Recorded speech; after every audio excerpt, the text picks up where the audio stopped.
Plaintiff Aquadondria McLeod was always told that the defendant was her father, but she claims her mother kept him from her. When Aquadondria turned 16, she reached out to the defendant, and they finally met when she was 18. But she wants a paternity test today to ensure that he is her father. Defendant Vashawn Parker says he went to court 3 times when Aquadondria was young to take a DNA test, but her mother never showed up to court. Vashawn insists he always wanted to be in Aquadondria's life, and he's eager to learn the results today. You all have petitioned the court for a paternity test, isn't that correct? Yes. All right. Give me some background here. All right. I've been trying to find out who my father was for a long time now.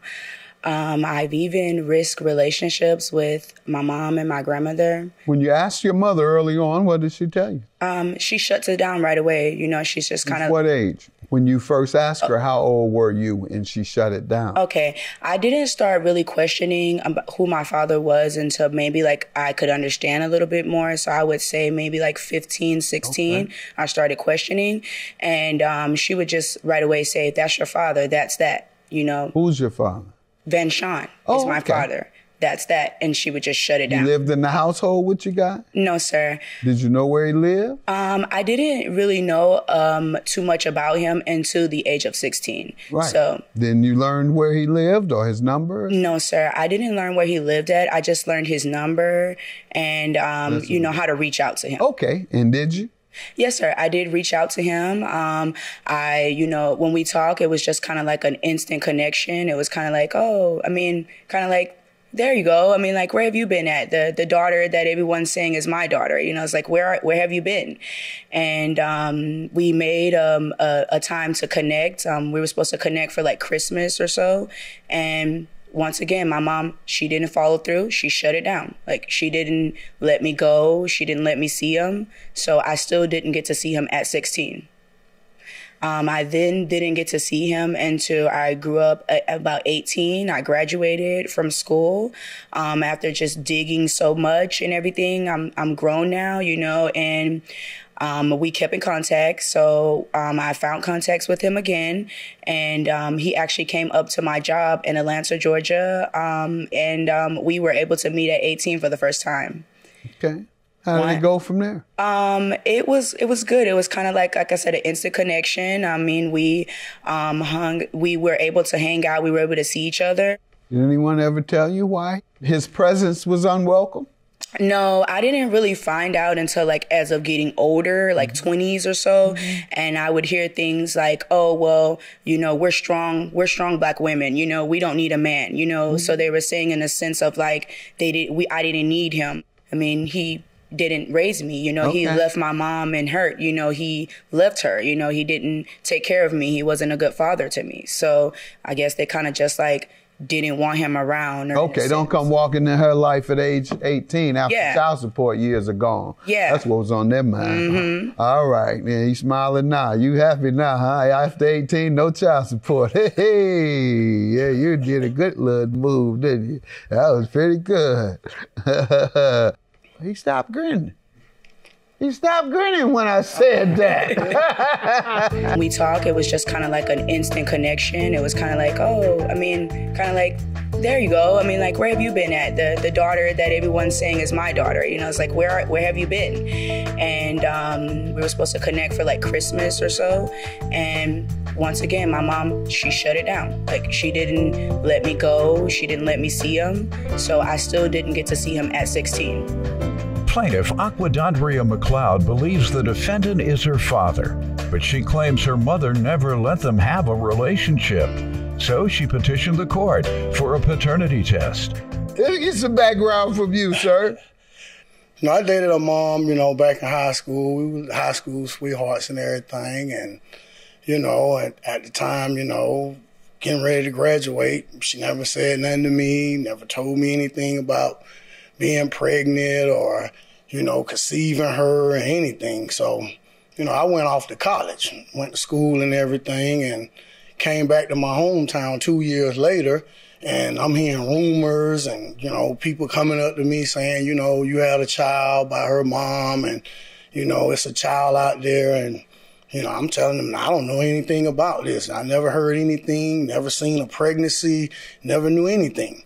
So, you know, fast forward and, you know, a couple of years go by and, you know, I'm going on with my life and everything. And I get a subpoena, you know, to come to court, you know, for DNA, child support, all this good stuff. So, you know, not one, but 3 times I drove 11 hours to go do this DNA test, you know. Came, you know, anxious to see her and her mom, you know, got roses, flowers, even stopped and got a ring because I really cared about her mom and stuff. And, you know, I wanted to see about, you know, her and do I have a child by her, you know, and not once did she show up to court. You tried 3 times. 3 times. Not once did she show up to court. So the judge told me he was going to throw it out. I would never have to worry about this case again. And he did. So at that time, you know, time went by. I'm still living my life. And as she say, 2012, she's 16 now. I get a phone call from her, you know, and she's, oh, you know, sweet little voice. And, you know, I'm your daughter and you my dad and this and that. And I'm like, you know, who is this? And, oh, my name is Aquadandria. And I'm like, okay, I heard about you way back in high school days and, you know, everything. And I'm like, okay. Right off back, I tried to speak to her mom. Mom didn't want to speak to me, didn't want to have nothing to do with it. So, you know, she asked me, can she come spend Christmas with me and my other 2 kids? Yeah, certainly, sure, you can come. But never did she show up. Never did she come. You know, a couple more years go by and she got back in touch with me again. Oh, my mom wouldn't let me come and she said I couldn't come up for Christmas, whatever. So, you know, I'm once again living my life. She called me at the age of 18 saying that she had moved to Atlanta, Georgia, and she wanted to see me and this and that. So, you know, hey, me being me, I packed up, moved up to Atlanta, Georgia, finally met her. We embraced, had a great time. She wanted me to come by a family member house, you know, to visit and see her and stuff. As soon as I get there, her family members called the cops on me. So the cops come and everything. They tell her nothing they can do about it. I'm not breaking no law or anything. So we went on. Ever since then, like she said, we had a great relationship. We bonded real good. What do you think the family's issues are with you after all these years in particular? I really couldn't tell you. I mean, you know, that's the closure that I wanted from my mom. That's why I wanted to talk to her mom to find out, you know, what was the problem with me, you know. How old was she when you came with the roses and the ring? Oh, she had to be at least at the time 5, 6 years old. 5. All right. And that was the last time? Yeah, that's the last time. You attempted to find out? Yes, sir. Why? Because like I say, I drove 3 times, 11 hours to my hometown, you know, to go to court, hoping that she would be there, okay. You know, and she never showed up. So I was done with it. Go ahead. What do you have to say? Mind you now, as a little girl, they let me see his mom. They let me see his family, right? Mm-hmm. And I'm still questioning, like, well, where's my dad? Why can't I see my dad? Where's my dad? Where is he at? Where does he live? I mean, I'm getting to see the grandma. They're treating me like as if I am their granddaughter. I mean, she's calling me her granddaughter. She's bringing toys. She told me that he was living in like Miami or something. And it was so crazy because we lived in Miami my whole life, pretty much. We left Pensacola, Florida when I was probably like 2 or 3. And we went down there to Miami, and I didn't move out of Miami until the year 2012 when I graduated from Georgia, because she was going through hard time. Together. We was always living together. Now, mind you, I'm a little girl at that time, so it didn't dawn on me, like I told you, until like I got 16, where I'm starting to question more, like, that's not making any sense what you're saying. I'm seeing other little girls with their dad. Where's my dad? And then if he didn't want anything to do with me, why aren't you pushing him to want things to do with me more? Right. Because I have children. Correct. And I push and you said that, or this is what you would think? I mean, I kind of said it to her too. That's what made. She give you any rationale for that? She kind of said the same thing. Oh, he's no good. He wasn't around, so I don't care about doing it now. Like, it's brushing it off like it was nothing. But to me, it was important. To me, it was like, I want to know who my dad is. Like, I want to know who I am. So I kept pushing for it. Some adults are so inconsiderate. This young lady is being denied her family history, being denied a parent. Because what I heard from you, sir, is at 5 years old, you stopped trying to get a DNA. But at 5, you believed she was, or you didn't believe she was when she was 5, and you went up with the roses in the ring? I was hoping she was mine. Plaintiff Aquadandria McLeod believes the defendant is her father, but she claims her mother never let them have a relationship. So she petitioned the court for a paternity test. What else did you want to tell me, ma'am? I feel like that because, you know, he was like that, living his life, and then she was, I guess, hurt or whatever she was going through. I feel like that messed up my life because now I'm looking for love. Now I'm looking for the love that, you know, in a sense, I don't have. She doesn't love me because she's hurt from whatever he did. He doesn't love me as well because he's living his life. So now I'm looking for love in the streets. You know, I'm looking for someone to love me the way that my father should love me. I didn't ever get that love. I ended up getting kids out of it. And now I'm raising my kids, and I want to let them know, in a sense, I know who I am. I'm just not anybody. I'm somebody.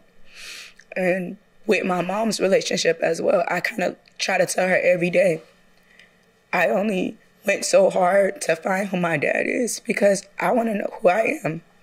I am somebody. Everybody out here has a mom and a father. And just because you guys were young and you guys did foolish things doesn't mean that I shouldn't know who I am too. And so I thank, you know, Sean for even coming today just for me to know, for me to get that closure. It was a long time coming. Yes. And I feel like that. So you could have compelled her to go to court and get sanctions against her if not. Most people, when they say that, her mother wouldn't let me see it, but I fought. I did this. I went to child custody court. I did that, the other, and this to try, Your Honor. So long as you go into your relationship with him with that understanding. In the meantime, let's see whether you're going to need to have an understanding at all. He's your father. Oh, wow. You good? Wow. You good? So he is the father. I mean, I kind of felt like my mom knew. She told me that my whole life. I mean, she said he was my father. I think that in a sense, she felt like, you know, he disowned her too, in a sense. Like, well, if he loved me so much, why didn't he fight to know you more? Why didn't he fight? I mean, he fought for everyone else.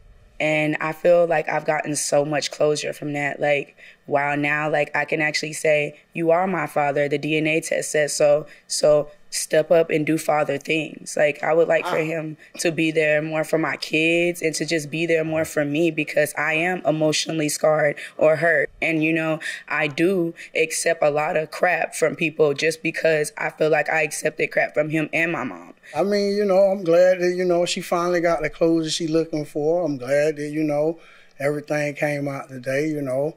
You know, I hope she can get over this and everything and move on with her life and everything. I mean, you know, for us having a relationship, you know, hey, I'm open for it, but hey, that's on her.